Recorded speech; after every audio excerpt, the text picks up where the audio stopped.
Mino Line Media presents the Business First Podcast. Hi all, and welcome to a new episode of Business First with Sonia.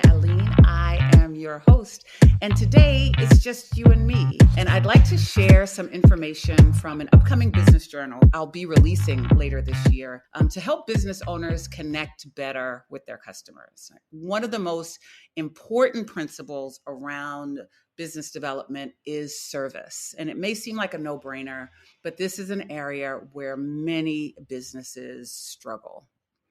And so, everybody wants to, or everybody who has a business wants to be a leader, right? We all want to be a boss. But what's important to understand is that to lead in the marketplace, you have to be able to serve it.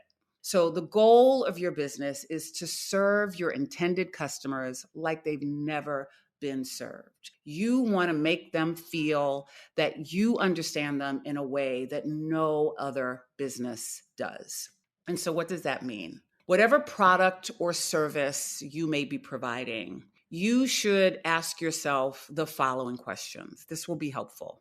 One is my product or service changing behavior? Right? An example of that is Apple, right?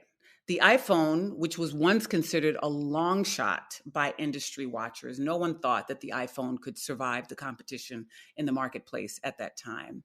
But we know, right, fast forward, that their product has forever changed how people would use what has become known as the smartphone. Right.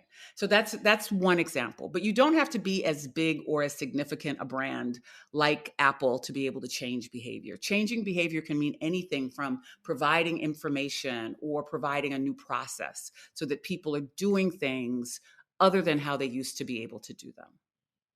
The second question you need to ask is my product or service changing the way people think and feel? And what's important about that what's important about that for business owners is you have to be on top of industry trends, because based on any prevailing research, long-standing attitudes and traditional ways of thinking can really change rapidly. And so if you're not in the know, or if you're not in step with how society might be feeling about a particular thing, then your product or service may not be contributing to how the way people are thinking and feeling in a positive way. And the best example of that is anything in the beauty or nutrition and fitness spaces, because based on research, those information around those spaces change rapidly. So for example, intermittent fasting versus eating mini meals throughout the day. Several years ago, it was that many nutritionists would suggest that you eat mini meals throughout the day. And intermittent fasting was seen as this kind of like radical idea, which a lot of nutritionists in the early days had pushed back on. But more and more research is showing that intermittent fasting is a good option for people who are trying to lose weight or trying to maximize their health. It's the same with resistance training versus cardio. Right? Cardio was the way that you would lose fat or burn fat. And now more research is showing that it's not cardio. Now fitness instructors are telling you to do less cardio and more resistance training if you want to lose fat. The Impossible and Beyond meats were another great example, right? Because everyone was excited about this vegan option, but these brands are losing traction in the marketplace because they have a lot of artificial ingredients that may be more detrimental to your health than the meat itself. And so, again, is your product changing the way people think and feel? And a lot of times, based on what's available in terms of research and trends in the marketplace, you should be able to answer that question about what you are offering, if it's making people feel better and think better about where they are in their journey with your company. Number 3. Is your company providing a unique experience? And I like to use the example of cars when asking this question, because the basic purpose of a car is for transportation. But we know that that's not the only reason that impacts why people purchase cars. Sometimes it's It's according to how much they can afford. But if money is not an option, then people really do want an experience, right? Part of that is the social implication of buying a car so that you can have a different type of experience. So a Honda, which is a fine vehicle, is very different in terms of experience to something like a Lamborghini or an Aston Martin. Airbnb is another example of that, right? For anybody looking for a lodging experience, right? We've learned that through experience that a hotel experience and an Airbnb experience can be a very different, or can be very different for people who are experiencing that. Number 4 is it solving a problem in a unique and efficient way?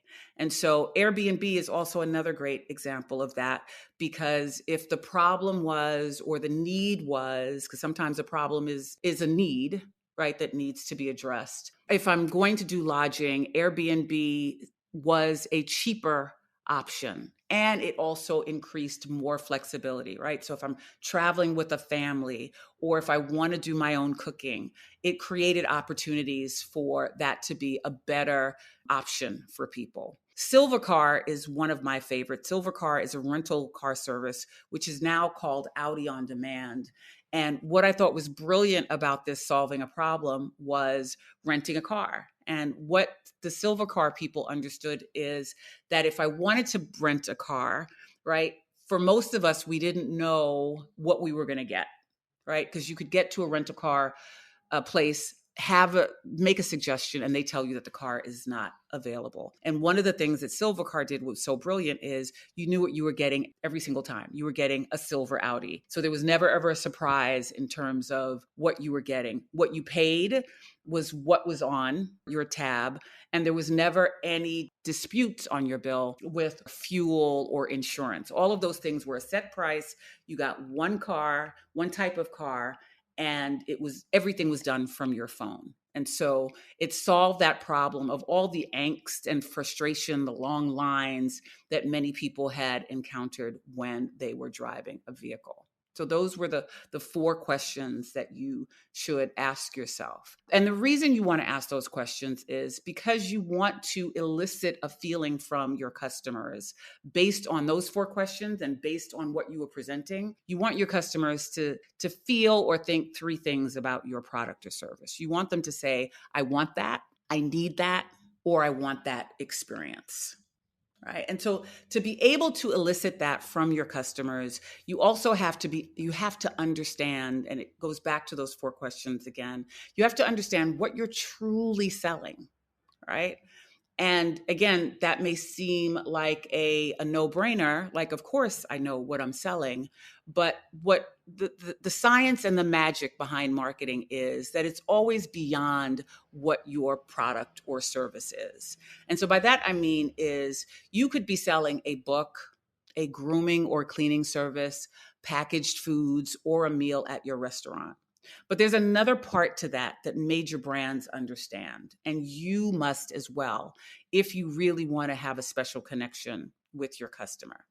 And so, as I've said in other episodes, people don't buy your products and services, right? What they really buy is what your products and services do for them, right?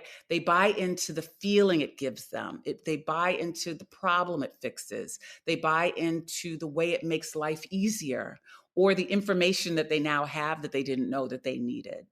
So when I come to your salon, I'm paying for more than just a haircut or a style or a color, all right?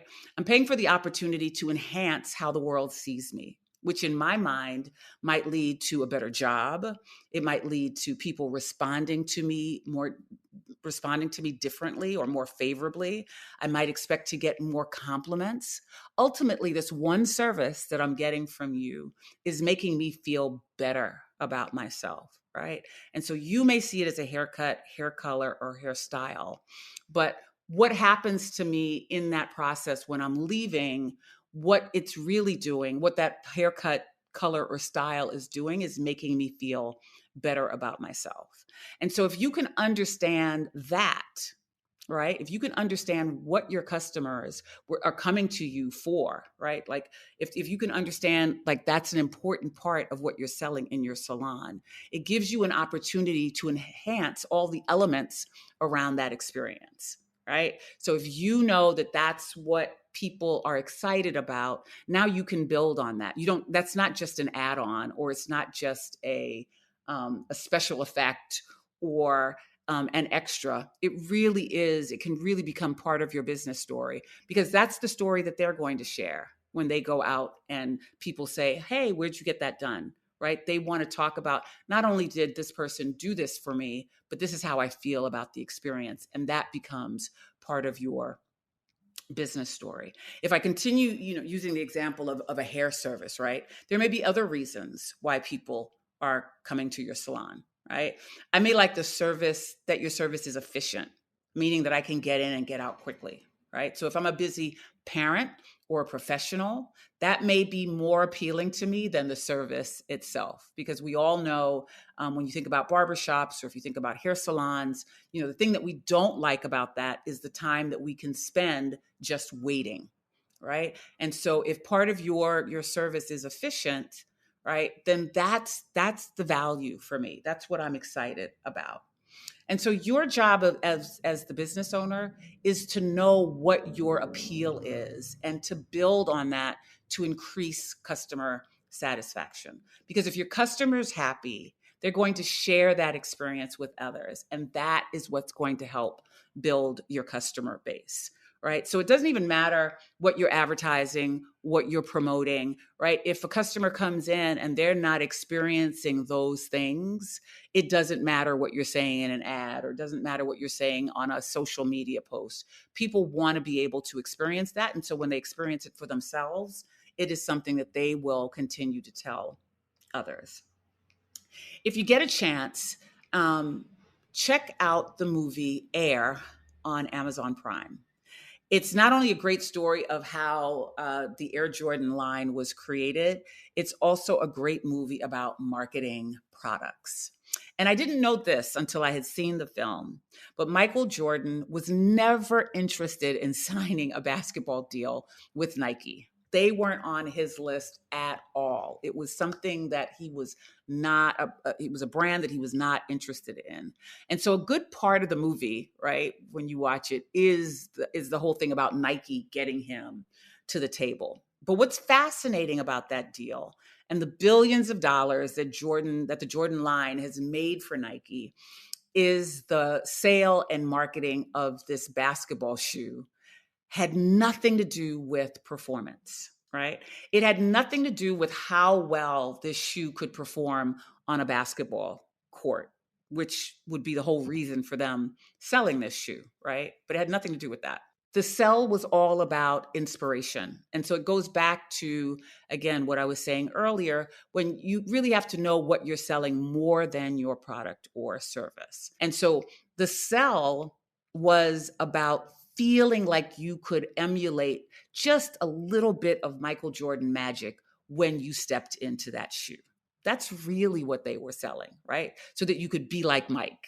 In fact, Nike has never, ever really sold a performance product, right? None of Nike's advertising is telling you that you're going to hit the ball better, or you're going to make better jump shots, or any of those things. Their whole implication behind the just do it is selling possibilities over performance. It's selling the possibility that you could be just as great, or that you could create magic in your own life. And I'd like to do a whole nother session on the power of inspirational selling, because when that is the storyline for how you're selling products, it's one of the most effective. And there are a number of different brands that sell inspiration.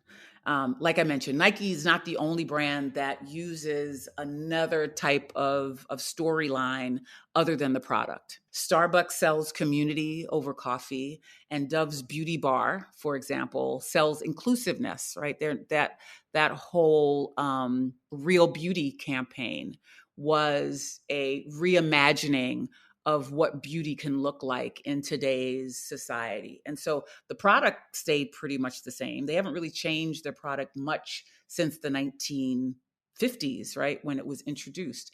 But what they've changed is what they're selling beyond the soap. And if you've watched any of the real beauty campaigns, what they've done, they've expanded on from that 1950 blonde housewife who was preparing for her husband to come home and look beautiful as a slim blonde housewife. They've changed that image to be like any body type, any skin color, any size, right? That there's beauty in en masse, right? And so successful brands and products and services, they know how to promote a feeling that you can connect to their brands. And so it's really important for smaller businesses to figure that out. And I feel like it's an easier way for smaller businesses because we have a more intimate relationship with our customers. So I'm going to go back just a little. At the start of the conversation, I mentioned that to be a leader in your industry, you have to know how to serve. In order to serve effectively, you have to ask these 4 questions. And so I'm going to repeat those questions again, right? Am I changing my customers' behavior? Am I changing how my customers think and or feel? Am I creating a unique experience? And am I solving a problem in a unique way, right? If you're lucky, you might be doing all of those, right? You may only be doing one, but to have a unique customer experience and to have customers seek you out and again, have those 3 ideas. I want this, I need this, or I really want to have this experience. You should be able to answer how you're doing something about your business in one of those, in those 4 ways. And so being able to answer these questions will be able to get you into a really clear space about selling beyond a specific item or service, right? And this will help you to, the reason you want to do this is so that you can create an enhanced customer experience, right? We're always talking about customer service or good customer service.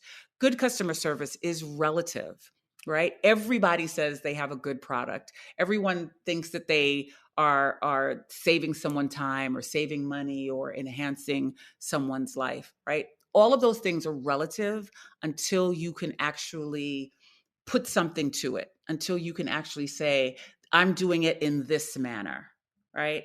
I'm enhancing my customer experience specifically by doing this. Unless you have specific guidelines around that, you're just a regular product. You're just a basic product, right? This enhanced experience, right, is what becomes your value. Warren Buffett has often said, price is what you pay, but value is what you get. And every customer wants to maximize the value, no matter what they've paid for it, right? Even when they're getting stuff for free, even when you think of content developers, right?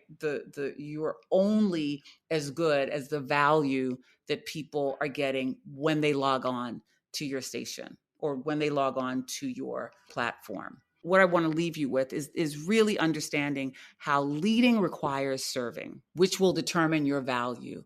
And your value is your currency in business. So I hope that this was helpful. I look forward to sharing many more one-on-one sessions with you. Please let me know your thoughts. And I'll be back again next week. Until then, take care.